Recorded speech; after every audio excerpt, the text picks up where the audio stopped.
Imagine it is like 11:30 at night at this massive, incredibly elegant wedding. Okay, picture it. You are surrounded by tuxedos, designer gowns. The venue is completely draped in florals, Oh, yeah. and the brass band is just absolutely killing it on the dance floor. Naturally. And then a waiter in a pristine uniform glides past the crowd carrying a silver tray full of mini cheeseburgers. Yeah. It really sounds like a glitch in the Matrix, doesn't it? It totally does. I mean, it feels completely out of place at a luxury event, Right. yet it is quietly becoming the most important strategy in modern event planning. It really is. So, welcome to the deep dive. Whether you are planning a massive event or you're just someone who loves understanding the psychology of a great party, this deep dive is for you. Absolutely. Today, we are exploring a stack of articles, trend reports, and catering analysis about a massive shift in reception dynamics. A really fascinating shift, too. Yeah. Our mission is to unpack exactly why midnight snack sandwiches and sliders, specifically ones passed directly to guests, have gone from a quirky add-on to an absolute operational necessity. It's all about crafting that unforgettable experience. Right. Okay, let's unpack this. Think of a wedding reception like a marathon. Oh, I like that analogy. Thanks. So the formal sit-down dinner, that's your pre-race carb load. Right. It gets you to the starting line. Exactly. It gets you through the first few miles of socializing. But by hour 3 on the dance floor, you hit the wall. The inevitable crash. Yeah. The initial fuel is just gone. You need a mid-race energy gel to survive, but, you obviously want a delicious, savory one to keep you moving. What's fascinating here is the shift toward what the hospitality industry calls experience-focused event design. Experience-focused. Okay. Yeah, we've moved far beyond the traditional idea that a host's only obligation is to, provide a single formal meal. Right. It's not just about feeding people anymore. Exactly. It's about strategic hospitality. You are essentially hacking the guests' energy levels. Hacking them. Yeah, hacking their energy and their dopamine receptors to prevent that inevitable party fatigue crash. Wow. Okay. So we're going to look at the menu itself, the incredibly crucial delivery method, and the surprising ripple effects this trend has on the whole night. I really want to focus on that idea of hacking the fatigue crash, because when you are hitting that metaphorical marathon wall late into the night after hours of dancing, maybe a few cocktails, your body isn't asking for another slice of dry wedding cake. No, definitely not. The fondant isn't going to save you. Right. Your physiology is actively craving something savory, something salty, and, substantial. Absolutely. And looking at the research we have, the ultimate scientifically perfect fuel to fix this is the late night slider or sandwich. The data is pretty clear on that. It highlights a few heavy hitters, right? Classic cheeseburger sliders, crispy chicken sandwiches, and slow-cooked pulled pork. Yeah, and the catering industry gravitates toward those three for very specific psychological and physiological reasons. Oh, really? Break that down for me. Well, mini cheeseburgers remain the most requested midnight snack globally because of the pure nostalgia factor. Oh, that makes sense. It's a universally recognized flavor profile that immediately triggers comfort. Right. Then you have crispy chicken sliders. Those offer a hearty textural crunch that actually wakes up the palate after hours of drinking. Okay, the crunch is key. Exactly. And pulled pork provides this rich, slow-cooked indulgence. It's savory, deeply satisfying, and crucially, all of these are designed to be eaten with one hand. Right, so you don't have to put your drink down. But I do have to push back a little on the aesthetics of this. Okay, let's hear it. You've got guests in extremely expensive attire, right, in a venue that probably costs more than a car. Sure.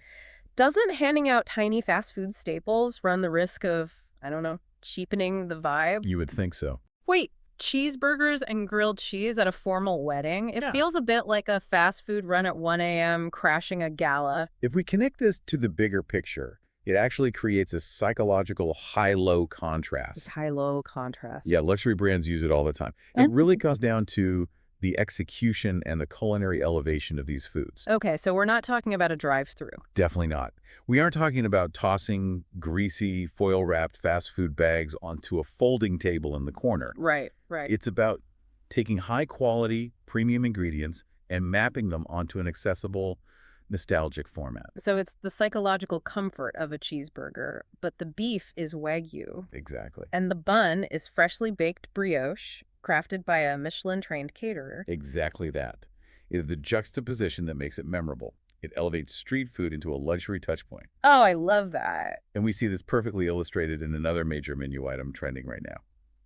Gourmet grilled cheese sandwiches served with dipping sauces. Oh, wow. That is brilliant. A tiny grilled cheese with like a little shooter of roasted tomato bisque. It hits that exact childhood nostalgia button, but the presentation feels undeniably upscale. It really does.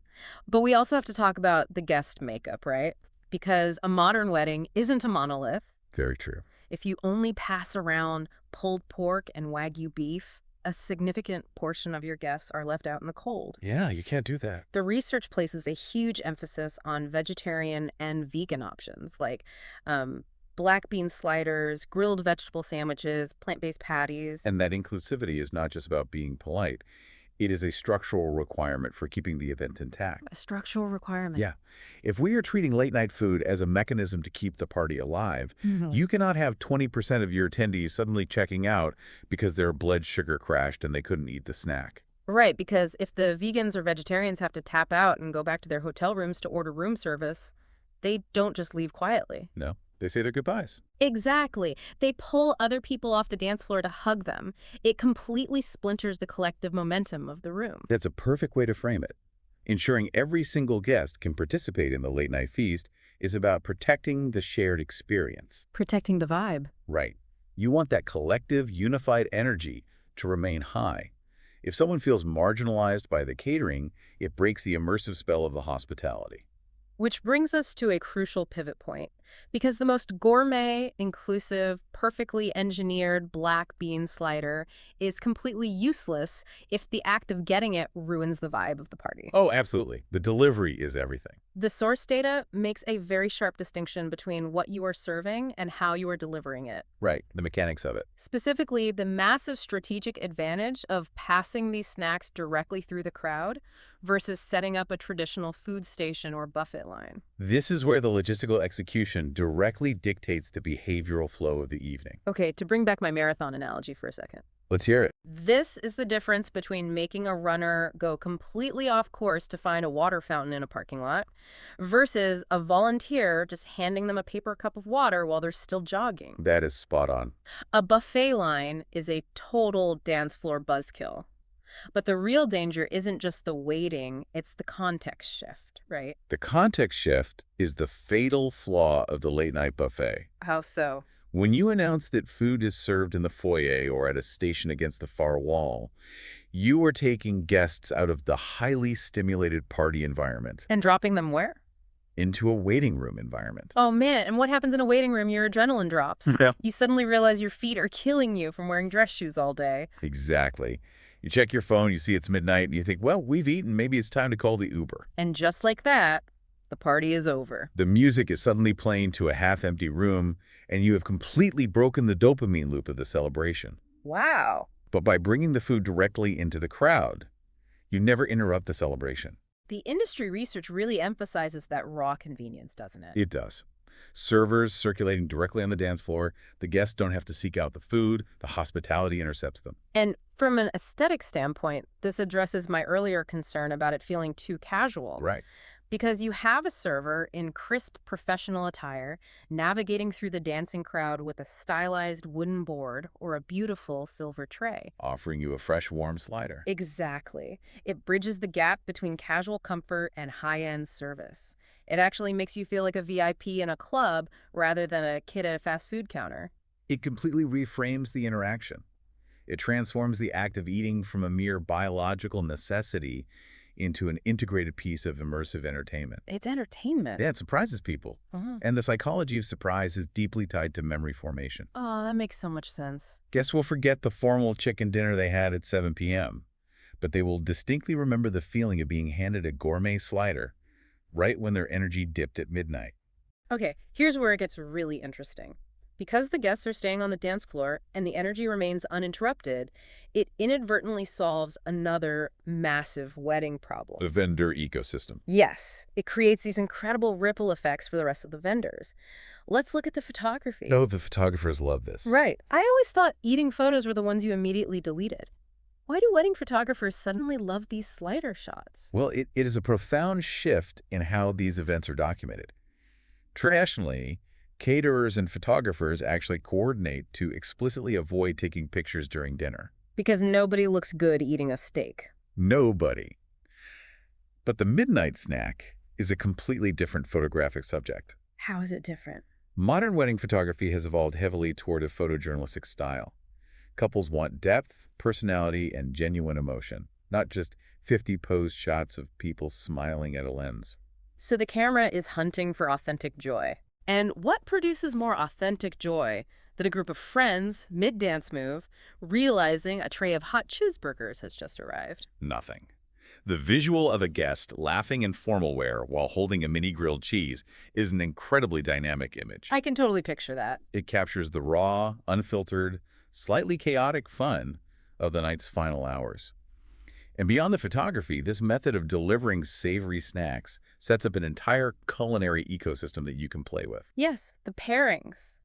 The trend reports don't just talk about the savory items in a vacuum. No, they don't. They explore how these sliders pair with other late-night elements to create a really comprehensive sensory experience. It's all about balance. If you are serving savory, salty sliders, you are priming the palate and the body for a corresponding sweeter, stimulating element. So what are planners recommending? They heavily recommend pairing the past sliders with open dessert stations or late-night pastry bars. Oh, wow. You get the savory hit from the pulled pork or chicken, which satisfies the craving for fat and salt, and then you balance it out with the sugar from the dessert. And we can't forget the caffeine. Never forget the caffeine. The industry notes explicitly highlight the rise of late-night coffee and espresso bars working in tandem with these savory snacks to help guests recharge. If we think of the slider as the heavy fuel to rebuild the body's reserves, the espresso is the spark plug. It's basically a chemical reboot for the nervous system. It really is. You hit the savory craving to stop the physical crash,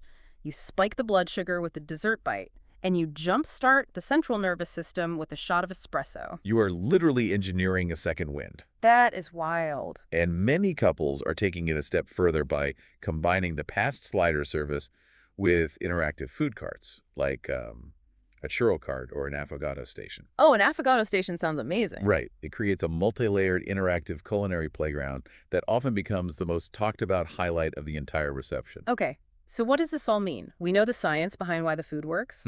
We know the psychological delivery method keeps the party out of the waiting room mindset. We know the photographers get better art, and we know how to engineer that chemical reboot. We've got the theory down. But we have to talk about the reality on the ground. How do couples actually pull this off without a massive logistical failure? That's the tricky part. Because I can imagine it is incredibly easy to miscalculate late-night food. You either wildly overorder and waste thousands of dollars, or you run out in 5 minutes and leave half the dance floor feeling snubbed. Execution is the invisible architecture of any great event. Even the most brilliant behavioral design fails without rigorous logistical planning. So what are the rules? The industry standards lay out a few non-negotiable rules for planning a midnight snack service. First and foremost is the guest count mathematics. Because it's not a 1-to-1 ratio like dinner, right? Exactly. You have to work closely with your caterer to estimate appropriate quantities. At dinner, every seat gets a plate. But by midnight, the demographics of the room have naturally shifted. Right. Older guests or families with young kids have likely already called it a night. Correct. You are calculating based on expected attrition and the remaining duration of the reception. Okay, that makes sense. A skilled caterer will look at your guest list and estimate how many people actually fit the late-night party demographic, which ties directly into the second critical rule, strategic scheduling. Scheduling. Is there, like, a metabolic sweet spot for when this food needs to hit the floor? There is. Most experienced wedding planners and caterers recommend launching the midnight snack service approximately 2 to 3 hours after the conclusion of the dinner service. 2 to 3 hours post-dinner. That is a fantastic rule of thumb. It allows enough time for the initial heavy meal to digest. It's right at the moment when the energy naturally starts to wane, alcohol has been consumed, and guests